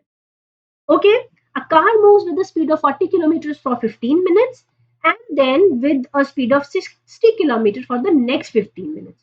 The total distance covered by the car is 40 kilometre कर रहा है कितनी देर में? Average speed कैसे करते हो? Total distance upon total time taken, इसमें आपको क्या निकालना है? Total distance covered by the car is, तो टोटल डिस्टेंस, अब एवरेज स्पीड का फॉर्मूला कैसे होता है? Total distance upon total time taken, है ना? तो आप देखो दो तरह से आपने कैसे निकाला, इसको क्या करते हो आप, 40 प्लस 60, टोटल टाइम कितना है? 15 15, 15 प्लस 15 कितना आ गया? एवरेज स्पीड तो आप ऐसे निकालते हो ना फॉर टोटल टाइम। एवरेज अगर इन दोनों स्पीड का निकालना है तो मैं आपको देखो कुछ गलत करने जा रही थी, है ना जी? देखिए फॉर्मूला ठीक रखा था, अगर मैं एवरेज दो स्पीड का निकालती हूँ 40 प्लस 60 डिवाइडेड बाय 2 कितना आ जाएगा? 100 अपॉन 2 50। ये सही है या नहीं? गलत है। फॉर्मूला सही है, मैंने यूनिट यहाँ पे गलत रख दी है, तो ऐसे आप एवरेज कैलकुलेट नहीं करते। ऑब्जर्वेशन तो दो है, ऑब्जर्वेशन से आपको करना नहीं है। तो आप देखो टोटल डिस्टेंस आप निकालने के लिए करते हो कि इस टाइम इंटरवल में उसने कितना डिस्टेंस कवर किया, तो distance 1 that means in the time duration of 15 minutes, है ना?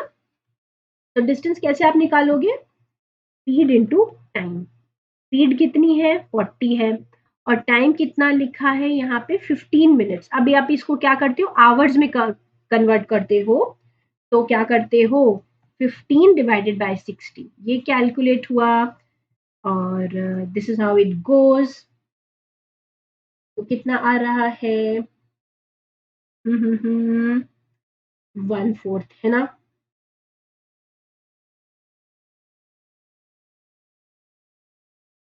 Sorry, it comes to 15 into 15, 60 upon 6, ये आ जाएगा 10। ठीक है, 10 किलोमीटर आया। अब सेकेंड डिस्टेंस देखो, दूसरे टाइम इंटरवल में स्पीड इनटू टाइम, तो उसमें स्पीड कितनी थी? 60 थी, टाइम कितना था? Let me just say 15 minutes, है ना? अगेन इसमें क्या आ गया? 1 अपॉन 15 अपॉन 60, 60 कैंसिल, तो ये आपका आ गया 15 किलोमीटर। टोटल डिस्टेंस अब क्या करना है आपको? D1 प्लस D2 करना है, 10 प्लस 15 आपका आ जाएगा 25 kilometre. Okay, this is how you are going to do this question. Suppose two photographs shown in the figure 1, it has been taken in interval of 10 seconds. If the distance is calculate the speed of the fastest car. Speed आपको calculate करना है fastest car की, तो बस आपको simply इतना देखना है कि डिस्टेंस कितना है और टाइम कितना है। जिसने ज्यादा डिस्टेंस कवर कर लिया है उसकी स्पीड क्या होगी? ज्यादा होगी। जिसने कम डिस्टेंस कवर कर लिया उसकी स्पीड कम होगी, है ना? अब देखो ये 12th क्वेश्चन है, shows the distance time graph for the motion of two vehicles A and B, which of them is faster. अच्छा, स्पीड का फॉर्मूला आप हमेशा यहाँ लिख के रखो। डिस्टेंस की वैल्यू ज्यादा हुई तो स्पीड ज्यादा हुई, डायरेक्ट रिलेशन। अगर डिस्टेंस की वैल्यू कम है तो स्पीड भी कम है। अब फ्रैक्शन को ही आपको ध्यान रखना है, टाइम जैसे जैसे आप बढ़ाओगे स्पीड कम होती जाएगी, है ना? तो देखो बच्चा, इस केस में क्या है? डिस्टेंस की तरफ ज्यादा है ये वाला ग्राफ, तो इसमें डिस्टेंस ज्यादा है तो स्पीड इसकी ज्यादा होगी। Same way as compare to this, distance कम इसने ट्रेवल किया, दैट मीन्स इसकी स्पीड कम है, तो ए फास्ट है, बी क्या हो जाएगा? Done. Which of the following distance time graph shows a truck moving with the speed which is not constant? यहाँ पे देखो डिस्टेंस टाइम के साथ चेंज नहीं हो रहा है, तो this truck is at rest, it's parked, है ना? इस केस में देखो speed is not constant. Constant speed कैसे होती है? जब स्ट्रेट लाइन का ग्राफ आता है। यहाँ पे यहाँ तक तो कुछ और था, अब देखिए यहाँ से बढ़ रहा है, right? So second one is the answer. और क्वेश्चन कौन कौन से रहते हैं? Which of the following relations is correct? Speed is equal to distance into time, speed is equal to distance upon time, speed is equal to time upon distance, speed is equal to 1 upon distance into time. The correct one is speed is distance upon time. Show the shape of a distance time graph for the motion in the following cases. चलो, I'll take you through.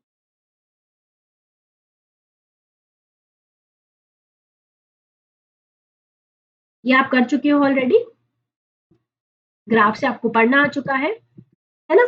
Uniform motion की जब बात करते हैं, that's the straight line X Y, यहाँ पे distance और ये टाइम हो गया। सेम वे जब आप एक बॉडी एट रेस्ट की बात करते हो, यहाँ पे डिस्टेंस कांस्टेंट है, टाइम चेंज हो रहा है ना? तो यहाँ पे distance not changing, time change हो रहा है, ये एक स्टेशनरी बॉडी है। ये यूनिफॉर्म मोशन का एग्जाम्पल है या कांस्टेंट स्पीड। अंडरस्टूड? तो ये चीजें आपको याद रखनी है, वेरी इजी। ओके, ये क्वेश्चन आपके अगेन एनसीईआरटी का है। देखिए बच्चों, कुछ क्वेश्चन में ऐसे होता है ना कि आपको स्पीड निकालना है तो डिस्टेंस और टाइम बहुत क्लियरली गिवन होते हैं, बट इस पर्टिकुलर क्वेश्चन में आपको डिस्टेंस को कैलकुलेट करना पड़ेगा। पहले क्या ओडोमीटर रीड कर रहा था? 57321 और दूसरी बार ओडोमीटर पढ़ता है 57336, 321 336। तो आप कैसे करोगे? पहले आप देखोगे ना कि कितना डिस्टेंस में चेंज हुआ, कितना डिस्टेंस ट्रैवल हो गया इतनी देर में, राइट? तो it is very very simple. आप सॉरी डिस्टेंस का डिफरेंस लोगे। इनिशियल क्या था? आपको चेंज फाइंड करने के लिए क्या करते हो? Final minus initial. तो क्या फाइनल D2 था, D1 को इससे सब्ट्रैक्ट कर दो। क्लियर? तो हुआ ये 57336 minus 5 okay just a second, 57336 minus 57321। Distance में डिफरेंस कितना आया? 15। अब टाइम देखो बच्चा, टाइम में डिफरेंस आप देखो, T1 कितना है?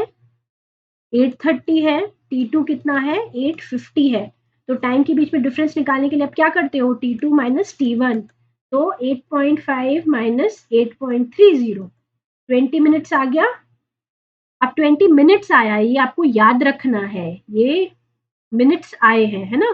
तो मिनट्स को आपको किस में चेंज करना है? आवर्स में चेंज करना है। तो 20/60, तो ये आपका आवर आ गया 2/6। तो आपको जब यहाँ पे स्पीड निकालनी है, किलोमीटर पर मिनट में तो करने के लिए सिंपल, किलोमीटर अगर आपकी स्पीड दी हो या मिनट में निकालना है तो किलोमीटर 15, मिनट कितने हैं? 20, है ना? तो कितना हो जाएगा? 7.5। अब किस में निकालना है? किलोमीटर पर आवर में निकालना है। तो किलोमीटर में आवर में निकालने के लिए क्या करते हो? ऊपर को भी किलोमीटर में रखते हो डिस्टेंस को, और टाइम की यूनिट को किस में रखते हो? आवर में। तो ऊपर तो ठीक है 15 किलोमीटर दिया है, बट यहाँ पे आप मिनट्स में बात कर रहे हो, तो क्या हो जाएगा? 20/60। So what you're going to do is, let's see, I'll solve it here. 15 into 60 upon, ये होता है ना इसमें बच्चा, जो डिनोमिनेटर होता है ऊपर चला जाता है न्यूमरेटर में, ये आ गया 45 किलोमीटर पर आवर। डन? चलो, I think we are through this chapter.